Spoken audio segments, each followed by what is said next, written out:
Traditional লুচি আর সাদা আলু তরকারিকে easily ditch করতে পারেন আপনি যদি এইটা বানিয়ে ফেলতে পারেন। এটার উপকরণ আর এটার বানানোর মেথড খুবই ইজি।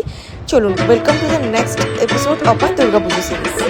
প্রথমে লুচির ডোটা বানানোর জন্য এই বাটির 1 বাটি ময়দা, হাফ বাটি বেসন, একটুখানি গোটা জিরে রোস্ট করে নিলে খুবই ভালো হয়। তার মধ্যে একটু জিরে গুঁড়ো, একটু ধনে গুঁড়ো আর একটুখানি হলুদ দিয়ে, তারপরে এর উপর দিয়ে আমি ঝালের জন্য একটু চিলি ফ্লেক্স দিয়ে দিয়েছিলাম। একটু জোয়ান দিতে হবে, একটু কাসুরি মেথি দিলেও ভালো হয়। নুন, চিনি আর একটু তেল দিয়ে ভালোভাবে এটাকে মেখে নিতে হবে।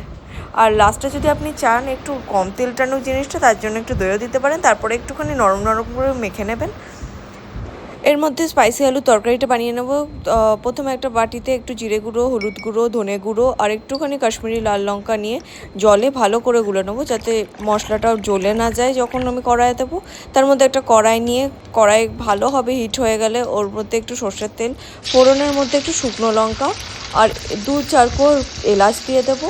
এলাচ দেওয়ার পরে একটা কেটে রাখা টমেটো ওর মধ্যে ভাজতে দিয়ে দেবো। টমেটোটা একটু নরম হয়ে এলে ওর মধ্যে একটু আদা কুচি, একটু নুন, চিনি দিয়ে দেবো। ঘটি হলে চিনি কিন্তু কম্পালসারি, এটা কিন্তু অপশনাল একদমই না। টমেটোটা পুরো কুকড হয়ে গেলেই তার মধ্যে বানিয়ে রাখা মশলাটা দিয়ে দিতে হবে আর ওটাকে একটু ভালো করে ফুটতে দিতে হবে। যতক্ষণ একটু একটু তেল ছাড়তে লাগছে ততক্ষণ একটু ফোটার পর হাত দিয়ে ক্রাম্বল করে সেদ্ধ করে রাখা 2-3টে আলু আপনি এর মধ্যে দিয়ে দেবেন। আলুটা কেটে দেওয়ার কোনো দরকার নেই, এই ক্রাম্বল করার টেস্টটাই আলাদা আসে। ক্রাম্বল করে দেওয়ার পর ওটার মধ্যে জল দিয়ে ওটাকে আরও 5 থেকে 10 মিনিট ফুটতে দেবেন।